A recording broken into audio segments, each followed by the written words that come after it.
Hello.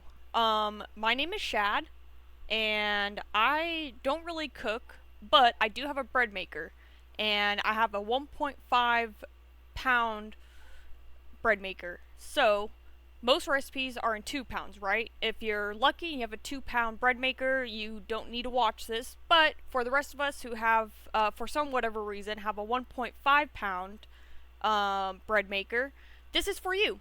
So I found a way to, obviously you can convert a 2 pound to 1.5, but if you hate math, I got you. I also hate math. So what I went ahead and made was a Excel sheet.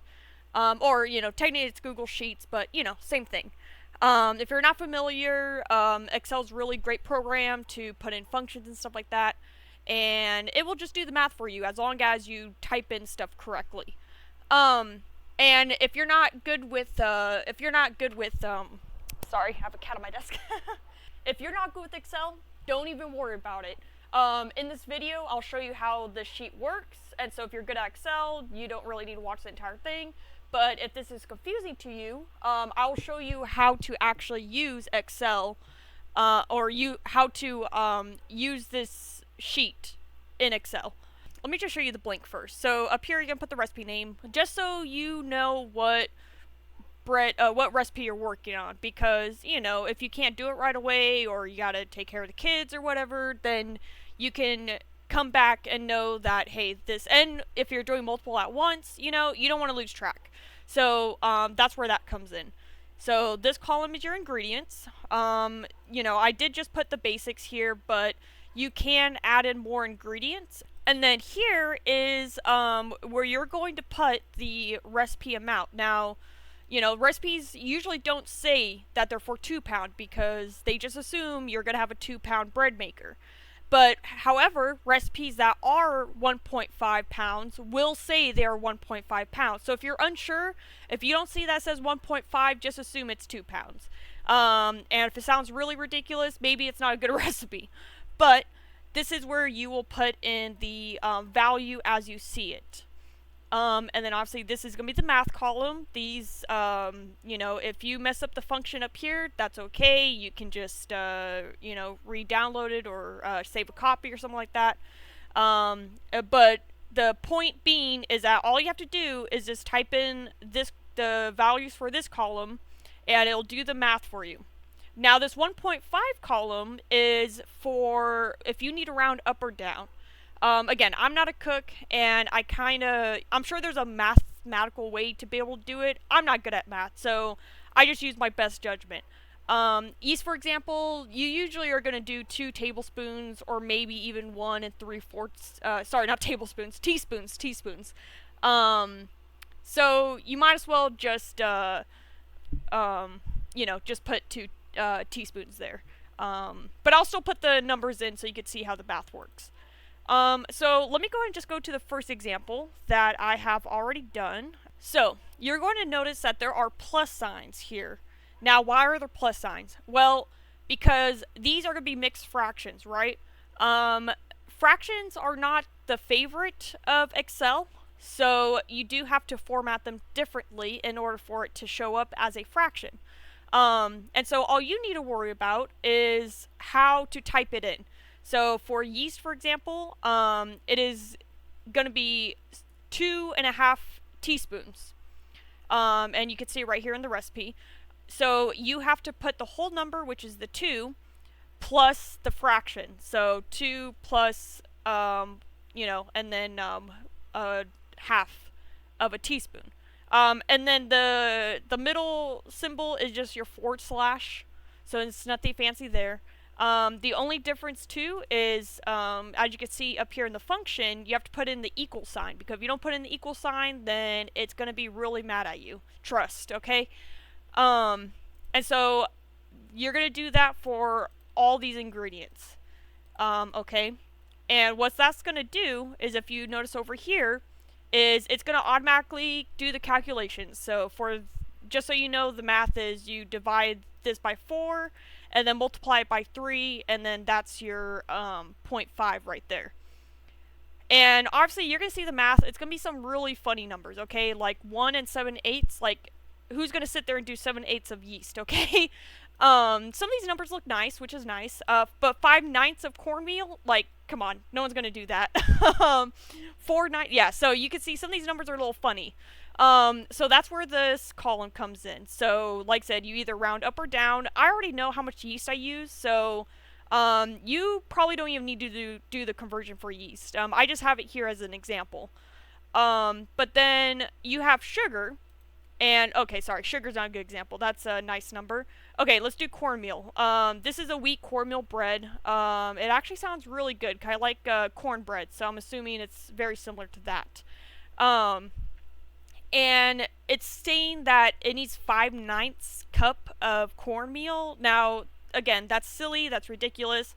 And quite personally, I don't think that 0.5 is a big, with yeast, obviously. But with things like flour and cornmeal, and, this is also me not being a professional cook, so you're probably horrified.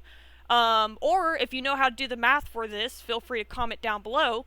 But personally, I just leave as is because, I don't think that 0.5 is going to make, for ingredients like this, it's not going to make that big of a difference. Yeah, and then the rest of these, and obviously for the egg, I mean, it's going to tell you use 3/4 of an egg. If you know how to split an egg in 4, you let me know. But until then, I'm just going to use 1 egg.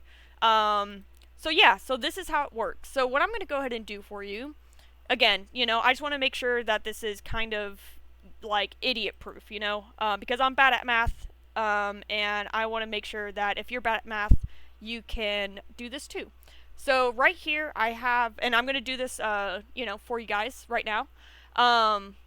So right here, I have a recipe for garlic parmesan bread. Sounds really good.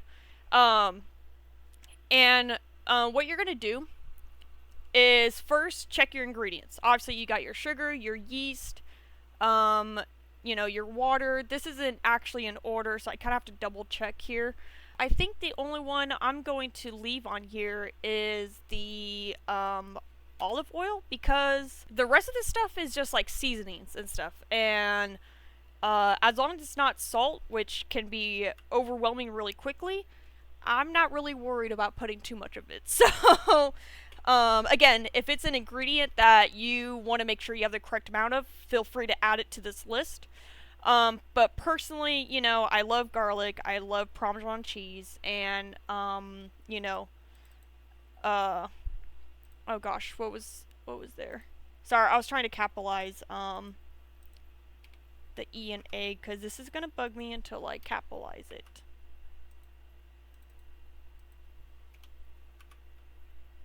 Alright, and then we can also go ahead and just delete the ones that, oh, you know what? I'm a silly goose. You have to delete the entire row. There you go. Okay. So, now that we have all the ingredients that we need to calculate, we can go ahead and fill in the values. So, first thing is going to be water. And like I mentioned, you always have to put in the equal sign, because what happens is if you do, again, this is a mixed fraction, so you gotta do 1 plus 1/3. Oops, 1/3. It's gonna throw you a, hey, what the fuck do? I don't know what to do. That's because it has to have the equal sign in front of it. So, once you put the equal sign in front of it, it should fix itself. Oh my gosh, I'm sorry. You're supposed to hit enter. So yeah, so that's the math. So 1 cup of water. Okay, great. That sounds good. Let's go ahead and just continue filling in these values as we see them here. For the butter, it's going to be the same thing. It's going to be 1/4. And then that's the, oh, gosh darn it. See, I did my own mistake. I did not put, so you have to put the equal sign, or it's gonna think it's a date or whatever number. So, yeah, there we go. So yeah, 1/5 is kind of silly. But we'll deal with that later. Just worry about plugging in your values.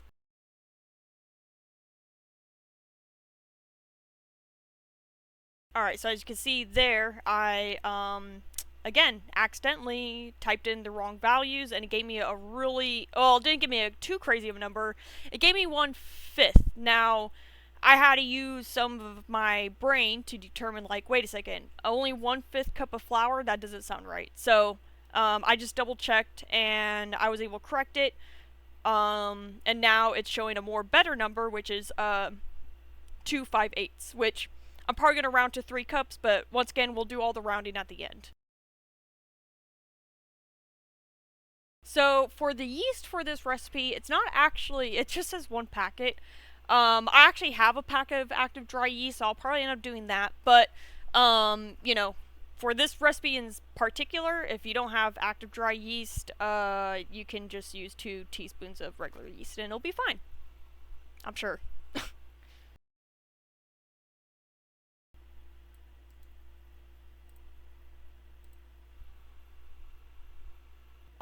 So I didn't see it till, just now that, yes, it does have sugar.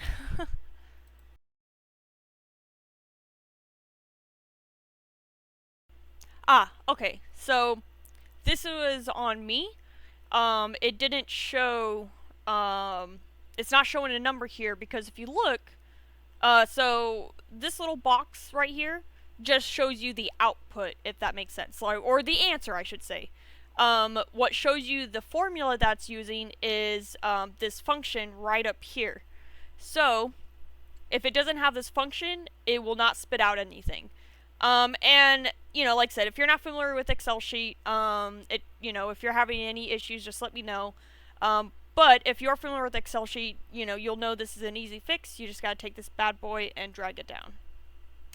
And so what it's gonna do now is it will auto populate the function for each row, which is really nice of it.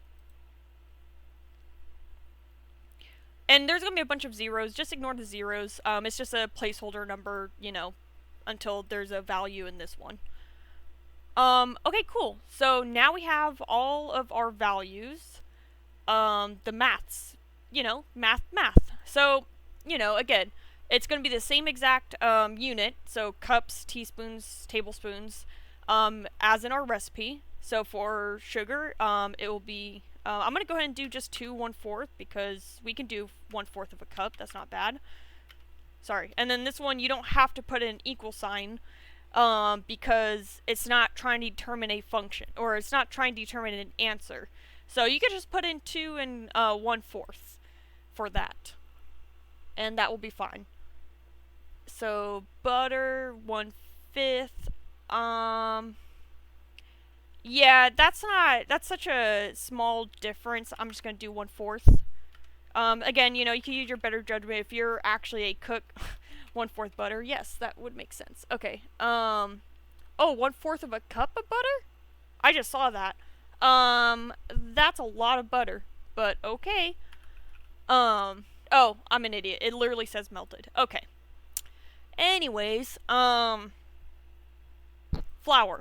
2 5/8. Right, so we'll just do 3 cups, right? I'm pretty sure that's the math. And you kind of have to remember that you're only going 0.5, very, very low. So, it's not going to be too drastic of a difference. Really, this is just to make sure that the ingredients that you have to have measured out really well are measured out, really well by math.